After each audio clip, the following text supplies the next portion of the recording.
Bonjour à tous et bienvenue dans cette nouvelle vidéo. Donc aujourd'hui un peu en retard, voici le bulletin vidéo du segment 2 sur 2 du quart de finale. J'avais un peu de cours ce matin et c'était compliqué de faire ça aussitôt que d'habitude. Donc on va comme d'habitude se pencher sur les donnes intéressantes. Alors première donne, j'ai envie d'en parler rapidement parce que il y a un peu d'intérêt aux enchères et à la carte également. Ouverture en deuxième position d'Est à un trèfle. Intervention à un pic en sud, on dit contre Spoutnik avec 7 points d'honneur et 5 cartes à cœur. Et maintenant, est-ce qu'il faut dire un sans-atout avec la main de Nord? Alors Anne-Laure et moi qui commentions étions d'accord sur le fait que c'est une situation vraiment dangereuse où il est sûrement pas très avisé de dire un sans-atout puisque on a les trèfles mal placés et on n'a pas trop de couleurs où courir. Et à notre avis, il faut plutôt faire confiance aux adversaires dans les séquences quand ils disent qu'ils ont 20 points d'honneur et ne pas se risquer à un contrat de 1 sans atout qui pourrait chuter lourdement. Bon, en or, il y a plusieurs joueurs qui ont tout de même choisi l'enchère de 1 sans atout et le contrat s'est arrêté ici. En thème trèfle, on a une carte difficile à passer du mort.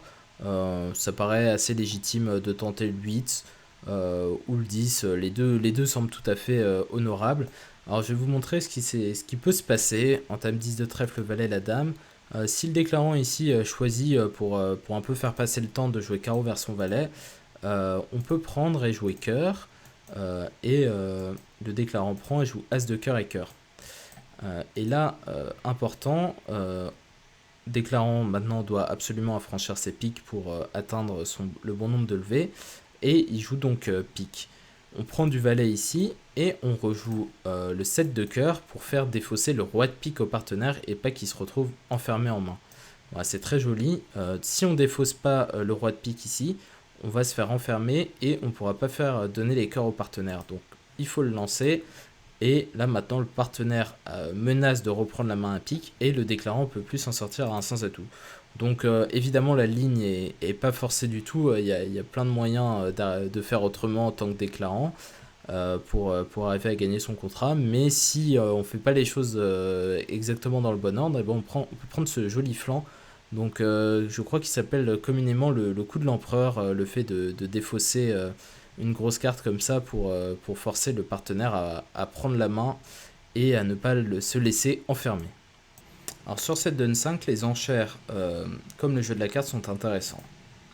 Ouverture d'un cœur en est, on répond un pic en ouest, on rebide à 2 carreaux pour montrer son bicolore. Et maintenant, première question, est-ce qu'il faut faire une enchère limite avec la main d'ouest, c'est-à-dire 3 piques?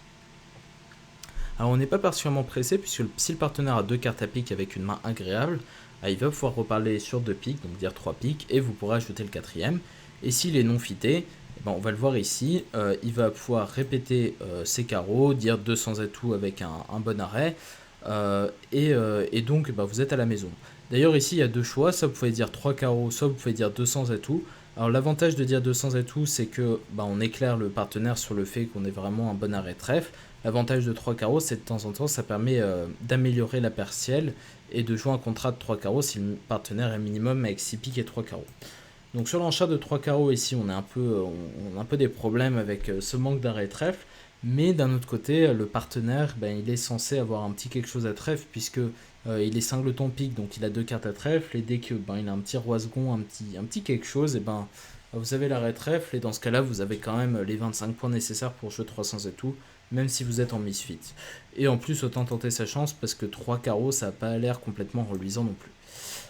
Donc à 300 atouts, je vais vous montrer le très beau flanc qu'ont réalisé Camille Cros et Eric Bourgeot. Donc ça commence par la très bonne anthème du 10 de cœur pour traverser le mort. Alors trèfle, c'était pas très engageant puisque l'arrêt trèfle est a priori en ouest et on a As-10 derrière. L'anthème pique est envisageable, mais on va aider quand même le déclarant à franchir ses 6 cartes à pique alors qu'il peut manquer de communication.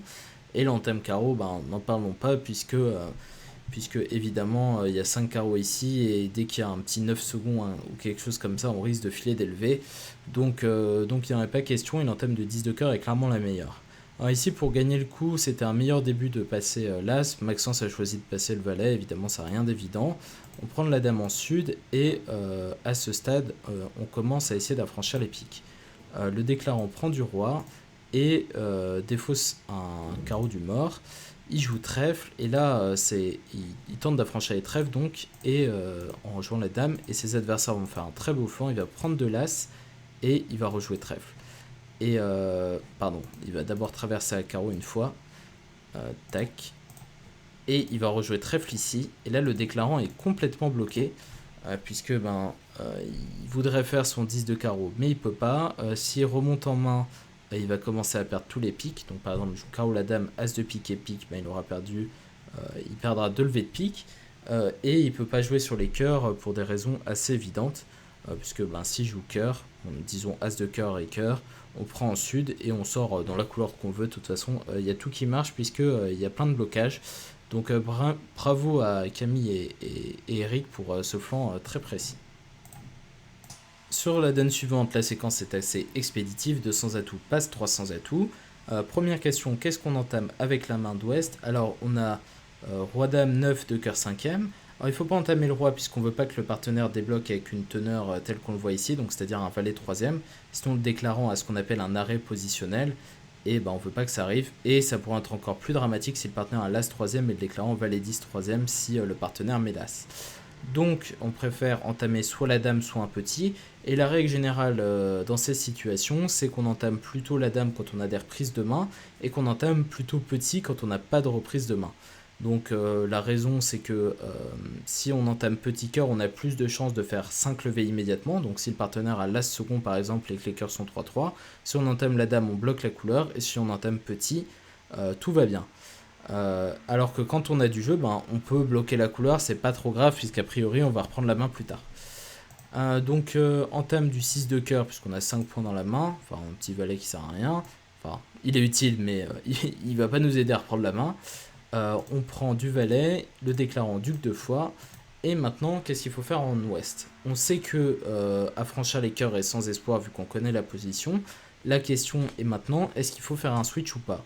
L'avantage de switch et pique, c'est que si le partenaire a roi-valet 3ème, ça peut être le bon flanc. Roi-valet de pique et une reprise mineure, donc par exemple un as de trèfle et roi-valet de pique, ce sera le bon flanc techniquement correct. L'avantage de jouer cœur, c'est que le déclarant connaît beaucoup moins la position des cartes. Quand vous jouez de pique, vous lui dites attention, tous les honneurs restants en mineur, ils sont en est, et là il va pouvoir manier correctement les couleurs. Donc c'est à double tranchant. Mais disons, retour pique, on prend du roi en sud, et maintenant on connaît les 4 jeux, et on doit passer par l'affranchissement des trèfles. Faut connaître les 4 jeux, on sait qu'il y a l'as de trèfle en est, tout du moins. Ici on prend, et c'est très important de s'arrêter un coup ici, et de pas se dire je rejoue trèfle, c'est neutre. Il faut absolument jouer pique pour faire sauter un peu les communications du déclarant. Bon, vous vérifierez par vous-même que pique marche très bien, mais si on joue trèfle, on prend de la dame, et on monte à pique vers la dame. Alors toute la différence si vous aviez joué pique au tour d'avant, c'est qu'il n'aurait pas défaussé sa dame de trèfle, et il aurait eu besoin de communiquer la dame de trèfle avant de jouer carreau vers le mort qui serait dans ce cas sa dernière communication restante, et ça casse tout espoir pour le déclarant qui va clairement manquer de lever, puisqu'il ne pourra plus aller chercher le trèfle qu'il aura affranchi. Donc maintenant sur retour trèfle, je pique la dame et 10 de trèfle. Et là il faut faire attention et pas se laisser aller à prendre du valet de trèfle. Il faut absolument duquer, parce que si on prend du valet de trèfle, le déclarant défausse un carreau. Disons qu'on sort à cœur parce que il n'y a rien de mieux à faire. On prend de l'as, défausse d'un carreau, et on tire l'as de pique en défaussant un deuxième carreau. Et là est est complètement squeezé entre son arrêt trèfle et son arrêt carreau, et doit rendre les armes. Donc très joli en fin de coup en tant que déclarant si vous avez réussi à gagner ce contrat, mais le flanc peut être précis et battre le contrat s'il s'applique et qu'il coupe bien les communications du déclarant, ou alors il a une deuxième chance s'il duque le trèfle pour empêcher le squeeze carreau trèfle sur lui à la fin. Alors cette donne 14, c'était le tournant d'un certain nombre de matchs. Pourquoi? Déjà, il y a un problème à l'ouverture. Est-ce qu'on ouvre cette main avec 7 trèfle roi dame valet avec le valet 4ème à côté? Alors, j'étais avec Anne-Laure en stream, et elle disait qu'elle était particulièrement respectueuse du fait d'avoir 4 cartes en majeur, et que ça inhibait totalement ses ouvertures en mineur, donc elle ouvrait jamais de 3 ou 4 trèfles si elle avait 4 cartes à cœur ou à pique. Alors cependant, je pense que cette main, il faut l'ouvrir, et je vais vous donner mes arguments. Déjà, on a les cœurs plutôt que les piques, donc si on a un fit cœur, il est probable que les adversaires aient un fit pique, Et la deuxième raison, c'est que, bon, même si on a un fit cœur, s'il est que 8ème, ça sera pas si mal de jouer à trèfle. Et puis, bon, ouvrir de 4 trèfles, ça a quand même l'avantage de mettre une pression monstrueuse sur les adversaires. Et puis, c'est un barrage en première position, donc 2 fois sur 3, ça barre plus les adversaires que le partenaire. Donc j'apprécie vraiment cette ouverture de 4 trèfles qui, on le rappelle, est très gênante parce que les adversaires ont très peu de place pour trouver les feats majeurs. Par exemple, sur 3 trèfles qu'on passe, vous pouvez faire une enchère de 4 trèfles pour laisser le partenaire choisir une majeure et nommer simple ou longue. Sur 4 trèfles qu'on passe, bah là tout de suite, pression immédiate, vous devez choisir. Le partenaire il peut avoir contré avec 4 cœurs, 4 cœurs 5 piques, qui fait un peu avec ce qu'il a. Et c'est tout de suite beaucoup plus difficile. Déjà que c'est pas forcément évident au palier de 3, alors au palier de 4, c'est encore une autre affaire. D'ailleurs, ici, on a une bonne illustration. 4 trèfles contre. Il y a une table où on a choisi l'enchère de 5 trèfles et on a contré en or. Et là, avec la main de sud, eh ben, on ne sait pas du tout ce qui se passe, puisque le partenaire, bah, il pourrait avoir tout ce qu'il faut dans les majeurs. Il pourrait avoir 9 points avec 3 petits trèfles, et dans ce cas-là, ce serait très bon de surenchérir à 5 majeurs, ou il pourrait avoir plutôt le type de main qu'il a là, où il veut contrer 5 trèfles punitifs. Et ça rend la séquence franchement pas évidente pour Nord-Sud, et d'ailleurs, il y a une table où on a dégagé à 5 cœurs, on s'est fait méchamment contrer dans un chicane en ouest, puis on a dégagé à 5 piques pour prendre un massacre absolu. D'ailleurs, même 5 cœurs, c'est pas particulièrement réjouissant, puisque le contrat peut se passer As de carreau, Roi de carreau, carreau, et puis il va commencer à y avoir des promotions dans tous les sens. Les piques derrière, ça se passe mal, et sur un thème As de pique et pique, bon, qui, on se l'accorde, est très difficile à trouver dans cette séquence. Vous êtes même à 3 de chute, il me semble, donc 500. Et là, on voit tout l'intérêt d'un barrage à 4 trèfles qui rend la séquence compliquée aux adversaires. Alors, il y a d'autres tables où c'est assez. Où West n'a pas dit 5 trèfles au premier tour, et il a choisi une enchère de surcontre. Alors, à mon avis, c'est quand même pas une bonne enchère sur contre parce que on sait que les adversaires vont arriver à 4 cœurs, c'est très peu probable qu'ils le fassent pas. Et donc, on reporte en quelque sorte notre adversaire, nos enchères au second tour, tout en donnant des informations aux adversaires. Par exemple, si Nord-Sud avait eu 10 cœurs dans la ligne, ben peut-être que de temps en temps ils vont le détecter, ils vont trouver une défense à 5 cœurs qu'ils ne trouveront jamais si vous dites 5 trèfles au premier tour. Donc d'ailleurs c'est ce qui se passe, 4 cœurs contre, et donc il compte 4 cœurs en S puisqu'il sait que son partenaire a du jeu et il a 4 cartes à cœur et il faut qu'il les annonce si le partenaire a 2 cartes par exemple. Et là maintenant le joueur en Est a choisi de dire 5 trèfles à retardement, et ce qui lui a permis de se faire contrer punitif, donc au final ça tombait pas trop mal parce que ben, il a subi entre guillemets une enchère de contre et le contrat est absolument sur table. Donc en Est, Nao a choisi d'assurer, mais il pouvait également faire +1 s'il en avait besoin. Mais bon, sur un time pick, c'était l'autoroute vers 11 levées. Donc je montre rapidement, pique la dame, petit, défausse d'un cœur. On joue l'As de pique pour défausser un autre cœur. Et on coupe un cœur avant de jouer tout simplement un trèfle du mort. Donc ça évite tout problème avec un mauvais partage des carreaux, puisqu'ils peuvent tout à fait être 4-1 dans la séquence. Et là on laissera simplement un trèfle et un cœur. Voilà, c'est tout pour cette donne 14 très distribuée. Comme d'habitude, on finit par les résultats. Donc les polygones, après s'être bien accrochés au premier segment, ont perdu contre une des équipes favorites du tournoi, l'équipe Melting Pot. Félicitations aux polygones pour leur beau parcours et leur arrivée jusqu'en quart de finale. C'est déjà une très belle performance. Dans les deuxièmes bots, les moins de 20 ans, les bots ont battu la Team Fenouil, qui était première à l'indice. Une nouvelle belle performance des moins de 20 ans qui se hisse jusqu'en demi-finale. On a insisté à un très beau match entre ces deux équipes, très sympathique à suivre avec beaucoup de suspense. Le troisième match était le plus serré et celui où il y a eu le moins d'MP d'échanger entre Challenge Magic et on dirait le Sud. On dirait le Sud s'impose finalement de 2 points. Félicitations, un match qui s'est joué dans les détails. Et enfin, il nous reste Capo Team contre Brackflack. Donc Brackflack un petit peu déçu. On retiendra notamment la donne où le 6 pick a été gagné alors qu'il était strictement à 50%. L'autre équipe, donc Brackflack, ne l'a pas appelé et a perdu 13 sur la donne alors qu'il aurait pu gagner 13. Comme quoi, ces matchs de bridge, il peut y avoir un peu d'aléa. Bravo à l'équipe Capo Team qui se qualifie. On va passer au Butler immédiatement. Hop.